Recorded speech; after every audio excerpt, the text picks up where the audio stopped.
Anyway, my dad was a poet. He was the Irish World Poet, which was a Fenian newspaper. John Ford, who founded it, used to run dynamite guns and stuff like that to Ireland in the, the rebellion against the English, trying to get independence. And he was the Irish World Poet. And my grandfather was a poet in Shanachie, great-grandfather, etc. The famine during the Angora War, the Great Hunger. Really wasn't a famine because there was lots of food in Ireland. It just went to England and elsewhere. And they had anywhere from 10, 20, 30,000 troops guarding all the food, the grain wagons and everything. The head of chief economics at Oxford said the only problem with the potato rot was that it wouldn't kill enough of us. But anyway, forgive. We don't forget, but we forgive. So my father is on a convoy in World War II in mid-1943, just after my older brother was born. And he's out in the middle of the Atlantic, and they don't know where they're going. They think it's North Africa. They're not sure. And they were dropping depth charges against the German U-boats out on the corner, big bunch of ships. So he wrote this to my mom. April 1943. Where is my love? I'm lonely tonight, dear, thinking of you. The ship is so lovely, the water is so blue. The band softly playing the stars up above seem to be whispering, where is your love? Where is your love, the south winds are saying, gently caressing, teasing me, playing. Where is your love, the great waves are calling, wild in their anger, swift in their falling. Where is my love? She is far, far away. Seagulls are circling the rocks and the spray. The wild cliffs are looking down on the sea, and lonely, my love is waiting for me. April 1943 at sea, Mid-Atlantic, John Francis Casey. Anyway, my mom was born on the edge of Ireland in an Irish-speaking area, and she had to learn English in school. Anyway, so the accident also made me forget a lot of all those old Gaelic prayers and stuff. All right. We'll do something called The Rain. Oh, I know what we'll do. Speaking about Ireland, it's called the Lost Boreen. Boreen is a little road. Ireland's full of little roads. Now they've got a lot of highways since the Celtic Tiger of the 90s, which has since blown up, and a whole new generation that runs around with iPhone 4s and stuff. And very few Shanachies left, and if there are, they bring them a television, and that's the end of it. Because they stay in front of the TV and they don't tell stories anymore. But let's see if I can read this by the edge of the Lost Boreen, with a wild fuchsia, arced, tunnel-like, over the curve in the little road, I sat upon the stone row. The heavy, sweet smell of August pushed my feet down into the turf, wet from the soft shower that had just danced by. The sun gleamed in a million drops spread out among the wild flowers in the ruins of my father's house and the tombs where millenniums of poets lay in still abandoned, their lyrical bones, long ago, the foods and roots of the earth and the food of worms. I laughed, I cried, consumed by the heady passion of my ancestors, their very atoms now filling the void of gentle wind that flooded my heart with the echoes of abandoned hope and fervent dreams. In the damp, distant hills of misty green, the smoke of a turf fire curled up like a dragon's kite.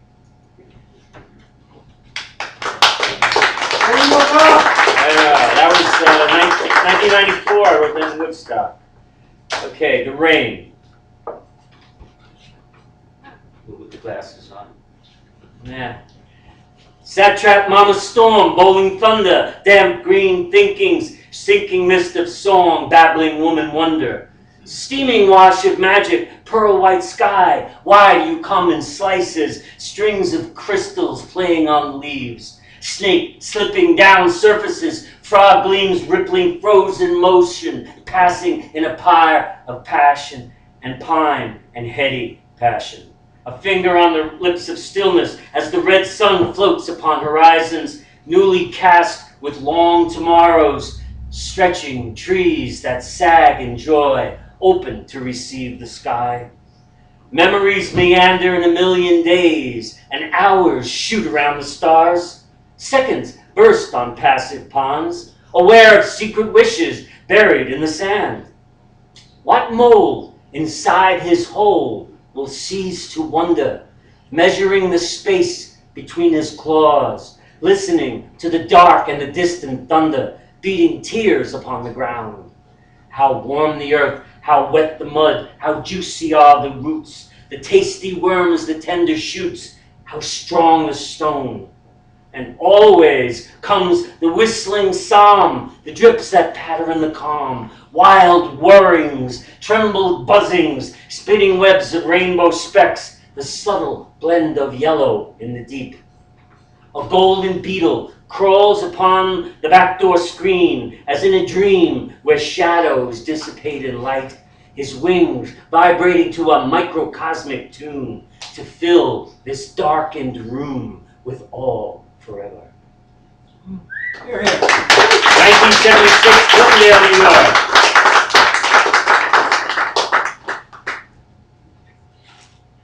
Okay, well, might as well get this one over with.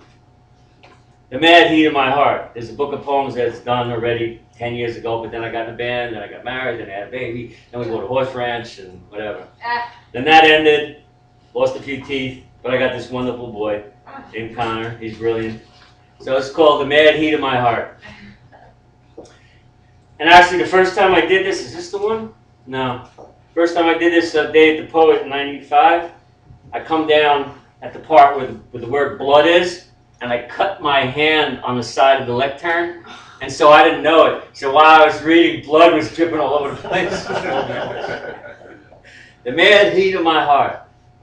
I made this on YouTube too, but I don't know. I looked at my face, I'm kind of like, I look like some kind of Stanley mug, which I probably still do look, except I have less hair. In the heat of my heart, I will hold you, out past the tips of my fingers, beyond the length of my arms, outstretched, you flash into mist, fairy queen, returning to the other world. You toy with my soul, shining huntress, as you hold my heart up to the sun, blood of my life stream, dripping like raindrops in the wind of your power. I will be hard, I will be ruthless, I will be the stone thrusting up through the earth, and I will burst into the brilliant sky. I will heap great logs of deciduous hardwood high upon the mountain, and I will see the fire of my love. I will plunge deep into the valley to open your sacred well, where sweet waters will flow upon the flowers and the grass. Come with me into the expansive present, Magra. Firmly, I will put your feet on the ground, and your mind will rush up into the dizzying heights. I will be steadfast like the dolmen. I will be true like the scorpion's tail. I will be delightful as the laughing bear. I will cast out the doubt of your fear. I will be the eye of the mad swallow. I will pierce to the quick with my tongue. I will burn incense before you. I will tell you crazy things, and I will feel overwhelming sadness, and I will blanket you in deep emotion, and I will be the height of intensity, and I will make you feel every part of your body. I will pay homage to your temple, and I will enter the perfumed garden, and I will fill your place with my space, and I will trace the line of your cheek, and I will feel the fullness of your breast, and I will kiss your soft and tender lip, and I will hold you in my warmth, and then I will cast open my door, and if you so desire, I will set you free. 1593, Woodstock, New York. I was living in a cabin next to an old bluestone pond. It was cool, man. I used to go out and meditate with the peepers. And if I stopped, the peepers stopped. It was really cool. All right. See the lotus tree. Ah, okay. The lotus eaters. The shallow marsh where the reeds grow tall, I floated in a hollow log, in languid lays midst dragonflies who weave the light. A red-winged blackbird on his bamboo fence in summer hush. A gold-leaf toad in jade-eyed pose sat fat among the rushes. My body brown, I drifted down to see the lotus stream. With lyre and flute and ginseng root, I blessed the crocodile. Till maidens came, and I rose up in pleasure to the sky.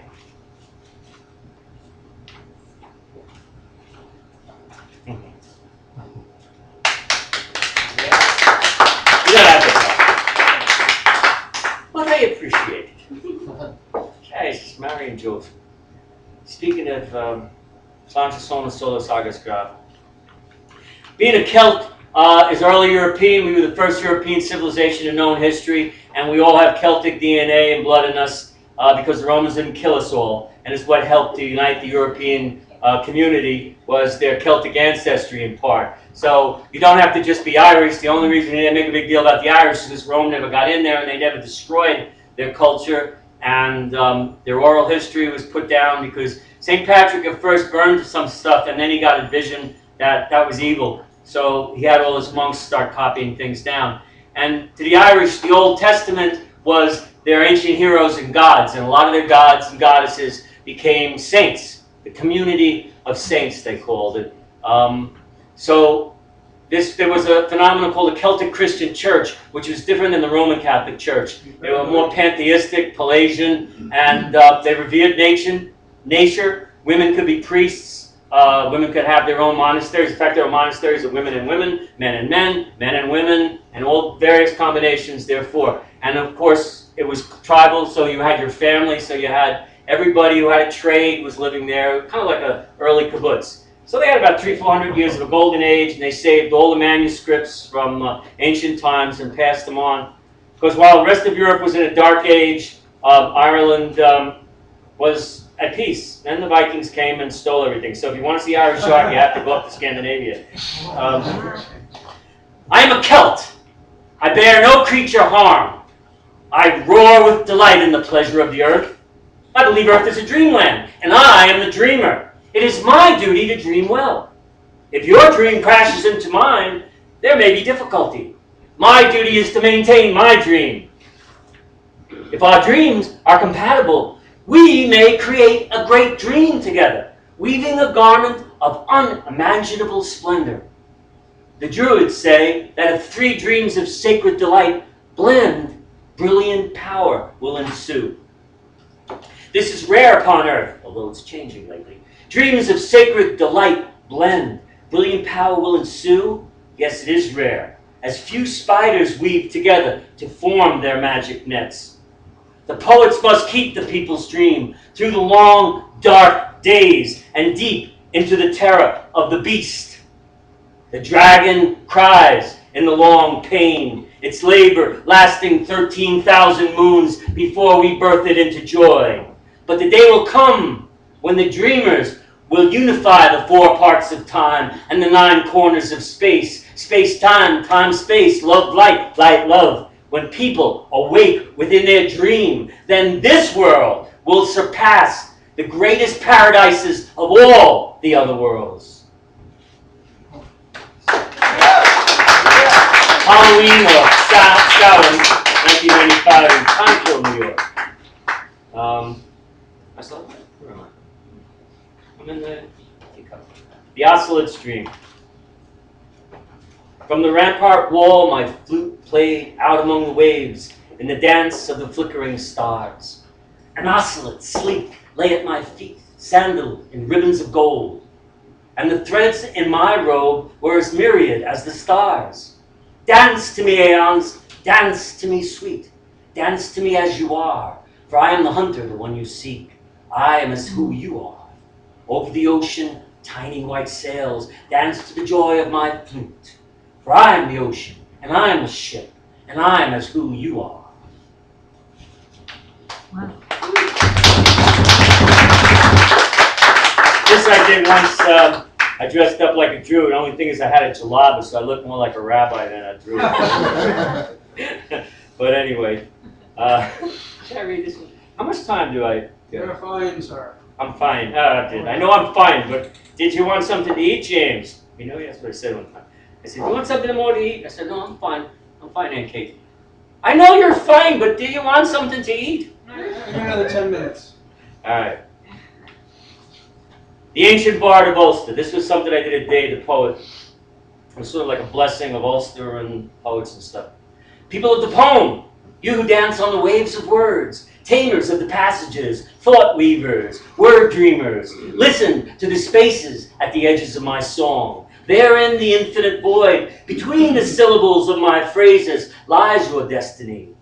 Will you gather up the wool of your wisdom from the static reaches of your mind's source?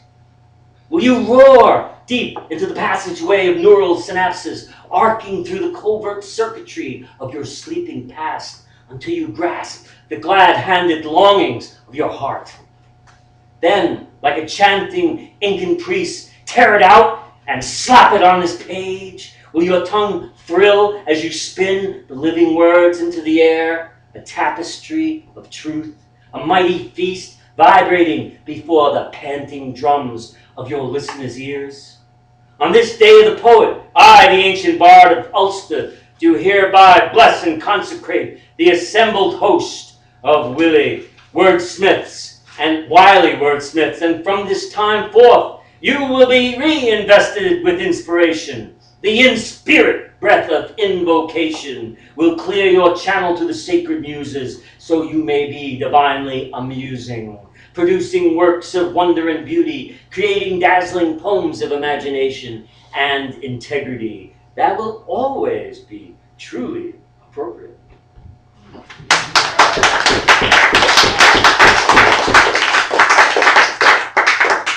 All right, this one I think I could know by heart, but never know. Now I'll look for it while I read it. It's called You Will Be. And yeah, I think I can read it. In sentient corners among the sane, where children coming from the rain, and all are one, and all are wise, are you. I see you, rising from the coals, purged of vanity, self-seeking, serving goals, and like those seldom sparkling moments that you feel, they will be real, and you will. In a universe that cannot help but make you small, you are but a flower and a pattern for it all, and seasons that drift by like clouds. There is no time among the free, and you will be.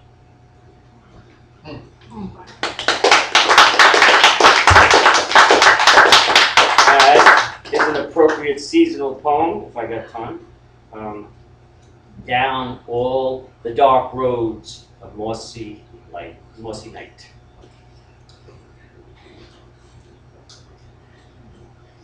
Down all the dark roads of mossy night, wild, thick leaves and multicolored flight, hidden in the wet winds of November. Race our hearts on golden thighs, upon the carpets, grass and pine, through dreams and canopies of trees. We soar between the edges of desire, down again the tunnels in the woods where satyrs laugh, and goddesses inquire, the moon a pale cloud of dusky pearl, and soft the cheek, the tender lips so meek, the water gurgling in the creek as Gaia spins and Anya dazzles. Then mountains lurch in thick delight and crash upon the sandy shores of beaches, where lost in reveries of mad retreats, our feet entangled in the heat, and through the spinning energies of time, our eyes will glaze of I am we and you are mine, in all the splendid places, the heat of summer, ice of winter's breath, and back again to autumn's rush, where tips of fingers, faces flush the gentleness caress of skin, and velvet energies of pure delight in shadow ways, down all the dark roads of mossy night, hidden in the wet winds of November.